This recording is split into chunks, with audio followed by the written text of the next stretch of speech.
ரசூல் ஸல்லல்லாஹு அலைஹி வஸல்லம் தடுத்தார்கள். அப்ப நீங்க வட்டிக்கு நம்ம நினைக்கிறோம், நிறைய பேர் என்ன தவறு செய்யறாங்க, ஒரு வீடு கட்ட வேண்டியிருக்கு, பேங்க்ல ஒரு லோனை போட்டு வட்டிக்கு வாங்கிடுவோம். நம்ம வட்டியா வாங்குறோம், வட்டிக்கு தானே வாங்குறோம். எப்படி நினைக்கிறாங்க, வித்தியாசப்படுத்திக்கிறாங்க. நம்ம ரூபாயை கொடுத்துட்டு கூட தாண்டி யார்ட்ட வட்டி வாங்கி திங்கிறோம், நம்ம ஒண்ணு திங்கலையே, இன்னொருத்தர் திங்கிறதுக்கு தான் நம்ம காசு கொடுக்குறோம். இது எப்படி தப்பாகும் நீங்க நினைக்கிறீங்க? ஆனா நபிகள் நாயகம் ஸல்லல்லாஹு அலைஹி வஸல்லம் அவங்க என்ன செய்யறாங்க, ரெண்டையும் தான் தடுக்கிறாங்க. ஆக்கில் ஒரு ரிபாவையும் தடுக்கிறார்கள், மூக்கில் ஒரு ரிபாவையும் தடுக்கிறார்கள். ஆக்கில் ஒரு ரிபான்னா வட்டி வாங்கி திங்கிறவன், மூக்கில் ரிபான்னா வட்டி திங்கிறதுக்கு உதவி கொடுக்கிறவன். அப்ப ரெண்டு கடன் வாங்குறவன், வட்டிக்கு கடன் வாங்குறவன், அவனையும் ரசூல் ஸல்லல்லாஹு அலைஹி வஸல்லம் அவர்கள் தடுத்தார்கள்ங்கிற ஒரு எதுக்கு இதை சொல்றோம்னு கேட்டா, இவன் தான் குற்றவாளி அவன் குற்றவாளி இல்லைன்னு நினைச்சிட்டு இருக்கிறோம். நம்ம நிறைய பேர் வாங்குற காரணம் என்ன, உங்கள்கிட்ட வந்து ஒரு 10,000 ரூபாய் இருக்கு, நான் வந்து உங்கள்கிட்ட கேட்கறேன், என்ன கேட்கறேன், ஒரு 10,000 ரூபாய் இருக்குமா வட்டி போட்டு தர்றேன் அப்படின்னு நான் உங்கள்கிட்ட கேட்கறேன். என்ன செய்ய, அம்மா வட்டியா அப்படின்னு சொல்லுவீங்க. அதே நேரத்தில் உங்களுக்கு ஒரு தேவைப்படுது, ஒரு அவசரமா ஒரு வீட்டுல கூரை இடிஞ்சு போச்சு, அதை கட்ட வேண்டியிருக்கு, பேங்க்ல வட்டி கடன் வாங்கி போறீங்க. அப்ப நீங்க எதுக்கு பயப்படுறீங்க, வட்டி வாங்கி திங்கிறதுக்கு பயப்படுறீங்க. அடுத்தவன் வட்டி வாங்கி திங்கிறதுக்கு ரெடியா இருந்தா அவனுக்கு கொடுக்கறதுக்கு ரெடியா இருக்கிறீங்க. ரெண்டு சமமானதுன்னு விளங்க மாட்டேங்கிறீங்க. அதுக்கு தான் ரசூல் ஸல்லல்லாஹு அலைஹி சொல்றாங்க, ஆக்கிய வட்டி வாங்குறவனையும் ரசூலுல்லாஹ் தடுத்தார்கள், வட்டி கொடுக்கிறவனையும் தடுத்தார். கொடுக்கிறவன் இருக்கனால வாங்குறான், எதுக்கு வாங்குறான், உன்னை மாதிரி அதுக்கு கொடுக்க ஆள் இருக்க போய் தான் அதுக்கு ஒரு கடையை போட்டு உட்கார்ந்துட்டு இருக்கிறான். இந்த வட்டியுடைய விளைவை கண் முன்னாடி பார்த்துட்டு இருக்கிறீங்க. எல்லாம் போச்சு, எல்லாம் சென்னையில முக்காவாசி யார் கையில் இருந்தது, நம்ம முஸ்லீம் சமுதாயத்தின் கையில இருந்துச்சு. இந்த மாதிரி 10,000 20,000 2,000 200 ரூபாயெல்லாம் வட்டிக்கு வாங்கி போட்டு மொத்தத்தை இழந்திருக்கிறான். மொத்தமா போச்சு, சில ஏரியாக்கள்லாம் நம்ம சமுதாயம் விட்டு போயிடுச்சு. எல்லாமே என்ன பார்த்தீங்கன்னா வித்து போகல. 1 கோடி ரூபாய்க்கு பெருமானம் உள்ள ஒரு சொத்துக்கு 1 லட்சம் ரூபாய் வாங்கியிருப்பான். அதுக்கு வட்டி, அந்த வட்டிக்கு அப்படி போச்சு, கடைசியில் மூழ்கி போச்சு ஓடுங்கன்னு. இப்படியே எவ்வளவு இழந்திருக்கிற காட்சியை பார்க்கிறோம். அதனால வட்டியும் வாங்கக்கூடாது, வட்டிக்கும் வாங்கக்கூடாது. இது எங்க இருக்கு, புகாரியில 2086வது ஹதீஸ், 2238வது ஹதீஸ், 5347வது ஹதீஸ், 5945வது ஹதீஸ், 5962வது ஹதீஸ். இதுல எல்லாம் ரசூல் ஸல்லல்லாஹு அலைஹி வஸல்லம் அவர்கள் வட்டி வாங்குறவன் திங்கிறவன் ரெண்டு பேரையும் தடுக்கிறார்கள். இது ஒரு விஷயம். இதை தாண்டி சஹீஹ் முஸ்லிம்ல வரக்கூடிய அறிவிப்புல வந்து இன்னும் 2 பேரை சேர்க்கிறாங்க. இந்த வாங்குறவங்க கொடுக்குறவங்க மட்டும் கிடையாது, வேற 2 பேர் இருக்கிறாங்க அப்படின்னு ரசூல் ஸல்லல்லாஹு அலைஹி வஸல்லம் சொல்றாங்க. ஆனா ரசூலுல்லாஹி ஸல்லல்லாஹு அலைஹி வஸல்லம் அவர்கள் சபித்தார்கள். நாசமா போகட்டும், உருப்படாம போகட்டும், சபிக்கிறேன் அர்த்தம்.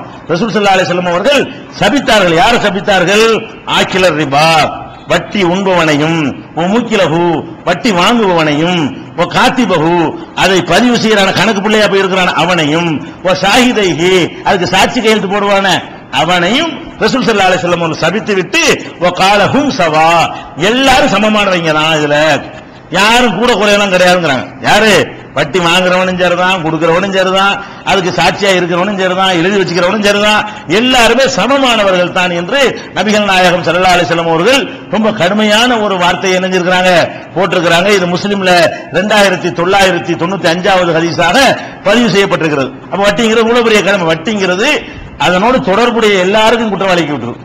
வட்டியோட தொடர்பு இருக்கிற யாரெல்லாம் அதை சம்பந்தப்பட்டு வர்றாங்களோ அவங்களே எல்லாம் பாவிகளாகக்கூடிய அளவுக்கு பயங்கரமான ஒரு குற்றம். நபிகள் நாயகம் ஸல்லல்லாஹு அலைஹி வஸல்லம் அவர்கள் 7 பாவங்களை பெரும்பாவங்கள் சொன்னாங்க. பாவங்கள் நிறைய பாவங்கள் இருக்கிறது, அதுல 7 பாவங்கள் என்னஞ்சாங்க, இஜ்தனிபு சபஅல் மூபிகாத் மனிதர்களை அழித்து நாசமாக்கக்கூடிய 7 காரியங்களை விட்டு விலகிக் கொள்ளுங்கள். மனிதர்களை அழித்து நாசமாக்கக்கூடிய பெரும்பாவம்.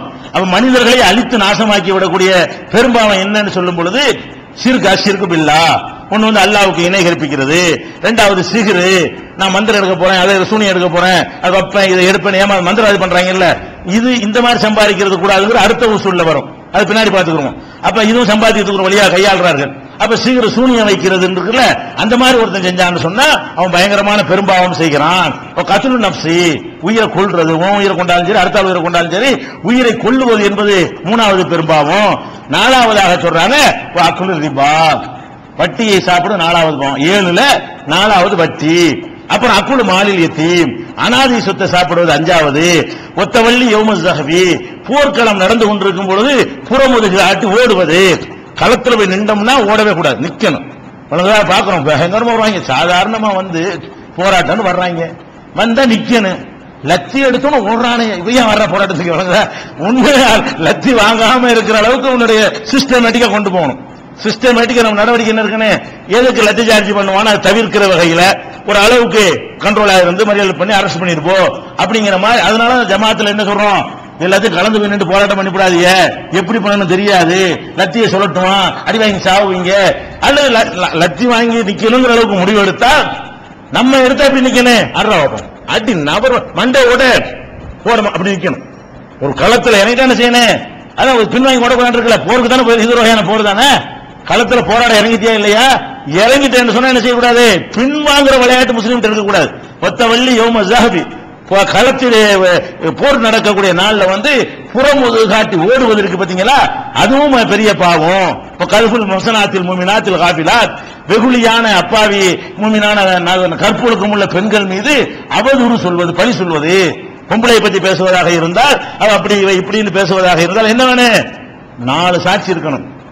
இல்லாம எந்த பொம்பளை பத்தி யார் பேசினாலும் சரி என்னவாயிரும், அவங்க பயங்கரமான ஒரு குற்றவாளி ஆயிடுறாங்க. அதெல்லாம் டாபிக் என்ன, இந்த 7 பயங்கரமான குற்றங்கள்ல நடுவுல வட்டி வைக்கிறாங்க. அங்கிட்டு 3 அங்கிட்டு 3 வச்சு என்ன செய்யறாங்க, நடுவுல வட்டி, இந்த பக்கம் 3 அந்த பக்கம் 3 வச்சு சென்டர்ல வச்சு செய்யறாங்க. ரசூல் ஸல்லல்லாஹு அலைஹி வஸல்லம் வட்டி சாப்பிடுறது 7 பயங்கரமான குற்றம், அதுல இருந்து விலகிக் கொள்ளுங்கள் என்று இவ்வளவு கடுமையாக ரசூல் ஸல்லல்லாஹு அலைஹி வஸல்லம் அவர்கள் இந்த 7 பாவங்களையும் கண்டிச்சிருக்கிறார்கள். அப்ப இந்த வட்டிங்கிறது பயங்கரமான பாரதூரமான ஒரு விஷயம் என்ற அடிப்படையை சொல்லியிருக்கோம். வட்டினா என்னன்னு உங்களுக்கு சொல்லல, ஒண்ணும் வட்டினா எவ்வளவு பயங்கரமானது அது மனசுல பதியணும்ல, அப்புறம் சட்டத்துக்கு போக முடியும். சட்டத்துக்கு போறதுக்கு முன்னாடி இதனுடைய பாரதூரமான விளைவு, இது எவ்வளவு கொடுமையானது, எப்படிப்பட்ட விளைவை நமக்கு ஏற்படுத்தும், அந்த விஷயங்களை பார்த்து கொண்டிருக்கிறோம். அடுத்து நம்ம வட்டிக்குள்ள வர்றோம். வட்டி சம்பந்தமாக இந்த இஸ்லாத்துல ரொம்ப சிம்பிள் வட்டிங்கிறது. வட்டி என்னன்னு கண்டுபிடிக்கிறதுக்கு இது வட்டியா வட்டி இல்லையா எந்த குழப்பமும் இல்லை, அவ்வளவு தெளிவாக ரசூல் ஸல்லல்லாஹு அலைஹி வஸல்லம் அவர்கள் நமக்கு சொல்லிட்டு போயிட்டாங்க. ஆனாலும் என்ன செய்யறாங்கன்னா, ஒரு ஹதீஸ் இருக்கு, புகாரியில ஒரு ஹதீஸ் இருக்குது, அதை வச்சுக்கிட்டு வட்டியில நிறைய குழப்பம் இருக்குது அப்படின்னு நிறைய பேர் என்ன செய்யறாங்க, வாதிட்டு கொண்டு இருக்கிறார்கள். ஃபிக்ஹ் கிதாபுகள்லையும் மார்க் அறிஞர்களுடைய உரைகள்லையும் இதை அடிக்கடி யூஸ் பண்றாங்க. என்ன இருக்குன்னு கேட்டா, உமர் ரலியல்லாஹு சொல்றாங்க, நபி ஸல்லல்லாஹு அலைஹி வஸல்லம் அவர்கள் 3 விஷயங்களை நமக்கு தெளிவுபடுத்தாம மௌத்தாயிட்டாங்க. 3 விஷயங்கள் நமக்கு முழுமையா என்ன செய்யல, தெளிவாக்கல. இன்னும் கொஞ்ச நாளைக்கு இருந்து எல்லாத்தையும் தெளிவுபடுத்திட்டு போயிருந்தா எங்களுக்கு நல்லா இருக்கும். அந்த 3 விஷயம் என்னன்னு கேட்டா, அதாவது பாட்டி இருக்கல, ஒருத்தனுக்கு பாட்டிக்கு எவ்வளவு சொத்துரிமை. இப்ப நான் மௌத்தா போயிட்டேன்னு சொன்னா என்னுடைய சொத்துல அம்மாவுக்கு எவ்வளவு சொல்லப்பட்டிருக்குது, பாப்பாவுக்கு எவ்வளவு சொல்லப்பட்டிருக்குது, பாட்டிக்கு சொல்லப்பட்டிருக்கான்னு சொல்லப்படல. இதை ஒரு சொல்ல தெளிவுபடுத்தாம போயிட்டாங்க. யார் சொல்றா, உமர் ரலியல்லாஹு சொல்றாங்க. அடுத்து என்ன செய்யணும், கலாலா வாரிசே இல்லாத ஒருத்தனுடைய சொத்தை எப்படி பங்கிட்டுக் கொள்ளணும், புள்ள குட்டி இல்லாத ஒருத்தனுடைய சொத்தாக இருந்தால் அதை எப்படி பங்கிட்டுக் கொள்ளணும் என்பதை பற்றி ரசூலுல்லாஹ் தெளிவுபடுத்தல. 3வது அபுவாபுன் மின் அபுவாபிர் ரிபா, வட்டி சம்பந்தமான சில விஷயங்களை ரசூலுல்லாஹ் தெளிவுபடுத்தாம போயிட்டாங்க அப்படின்னு உமர் ரலியல்லாஹு அன்ஹு அவர்கள் சொன்னதாக புகாரியில 5588வது ஹதீஸில் பதிவு செய்யப்பட்டிருக்கிறது. இதை வச்சுக்கிட்டு வட்டிக்கு ரசூலுல்லாஹ் தெளிவுபடுத்தல அப்படின்னு நிறைய பேர் வாதிடுறாங்க. இதுல ரசூலுல்லாஹ் தெளிவுபடுத்தலன்னா அது எங்க போய்விடும், அல்லாஹ் தெளிவுபடுத்தலன்னு அர்த்தம். இந்த மார்க்கத்தை அல்லாஹ் சொல்றா முழுமையாக்கிட்டு அவர் விளங்காம சொன்னாங்க, அவருக்கு உமர் ரலியல்லாஹு அவர் மேல டேமேஜ் வரக்கூடாதுங்கிறதுக்கா யார டேமேஜ் ஆக்குறாங்க, அல்லாஹ்வை டேமேஜ் ஆக்க ரெடியா இருக்கிறாங்க. அல்லாஹ்வுடைய ரசூலை டேமேஜ் ஆக்குவாங்களா, எப்படி உமர் ரலியல்லாஹு சொல்லிட்டாங்கல்ல, அதனால அல்லாஹ் தெளிவுபடுத்தல, அல்லாஹ் கம்ப்ளீட் பண்ணாம விட்டுட்டான்.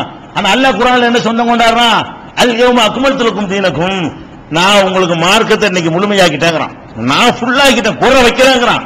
ஃபுல்லாக்கிட்டான்னு அர்த்தம் எல்லாம் விளக்கப்பட்டிருக்குன்னு அர்த்தம். நம்மளே பார்த்தா விளங்கல, அவ்வளவு தெளிவா ரசூலுல்லாஹ் சொல்லி இருக்காங்க. இவருக்கு சில ஹதீஸ் கிடைக்கல. உமர் ரலியல்லாஹு அன்ஹு பொறுத்த வரைக்கும் அவரே பல சந்தர்ப்பங்கள்ல தப்பா சொல்லி என்ன செய்வாரு, சஹாபாக்கள் சுட்டி காட்டின உடனே ஆமாமா நாங்க என்னப்பா வியாபார துறையில ஈடுபட்டோம், நீங்க மாதிரி ரசூலுல்லாஹ் போய் அதிகமா உட்கார்ல இல்ல, தெரியாம போச்சு அப்படி எல்லாம் நிறைய தடவை நினைஞ்சிருக்காரு. அவரே சொல்லிவிட்டு அவர் வாபஸ் வாங்கி இருக்கிறாரு. அந்த மாதிரி வட்டி சம்பந்தமான நிறைய ஹதீஸ்கள் அவர் கிடைக்காதனால அவர் அந்த வார்த்தை சொல்லியிருக்க கூடாது. இந்த வார்த்தை ரொம்ப கடுமையான வார்த்தை. உமர் ரலியல்லாஹு அன்ஹு சொன்னாலும் சரி, இந்த அல்லாஹ்வுடைய ரசூலுக்கு எதிராக ஒண்ணு சொல்வதாக இருந்தால் அது யார் சொன்னாலும் ஒத்துக்க முடியாது. அதுல நம்ம கடுமையை காட்டுவோம். அல்லாஹ் மார்க்கத்தை சரி பண்ணலன்னு சொல்லுவார்களே, ஆனால் அது யார் சொன்னாலும் இந்த சொல்லு ரொம்ப கடுமை. இந்த சொல்லு உமர் ரலியல்லாஹு அன்ஹு சொன்னாலும் சரி, இது ரொம்ப ராங்கான சொல்லுதான். இதுல எந்த விதமான காம்ப்ரமைஸோ மாற்றுகிறது கிடையாது. அல்லாஹ்வுக்காக முரசப்படுவதும் அல்லாஹ்வுடைய ரப்ப இதானடா வட்டிங்கிறதுங்கிறாங்க. ரசூலுல்லாஹ் சொல்றாங்க, அவ்வ 500 ரிபா இதான் வட்டி, இதுக்கு பேர் தான் வட்டிங்கிறாங்க. வட்டியோட வாடையவே இது வட்டினால இதானப்பா. ஒரு பொருளை கொடுத்துட்டு அதுலயே எப்படி கூட வாங்குவ, ஒரே பொருளை கொடுத்து அதுலயே கூட வாங்கினீங்கன்னா அது வட்டி, அது வேணாம், அந்த விளையாட்டு வேணாம் அப்படின்னு சொல்லி லா தஃபால், இனிமே இந்த மாதிரி செய்யக்கூடாது. வலாக்கின் இதை அரத்தன் தஸ்தரிய, நீ இப்படி வாங்க நினைத்தால், மட்டமான பேரிச்சம்பழத்தை வேணாம் நல்ல பேரிச்சம்பழம் வேணும் வாங்க நினைத்தால் தமர நீ என்ன செய்ய அதை இதை வித்துப்படும் உள்ளத அப்புறமேல செய்யுங்க இன்னொரு வந்து காசை கொடுத்து வாங்கு, அடுத்த பேர் சம்பளத்தை காசை கொடுத்து வாங்கு அப்படின்னு ரசூல் ஸல்லல்லாஹு அலைஹி வஸல்லம் சொன்னதாக புகாரியில 2312வது ஹதீஸ்ல இருக்கிறது. இது மாதிரி இன்னும் நிறைய இருக்கிறது. வட்டியில என்னன்னு விளங்குறதுக்கு முன்னாடி அது சம்பந்தமா எல்லா ஹதீஸையும் நீங்க உள்வாங்கி வச்சுக்கணும்.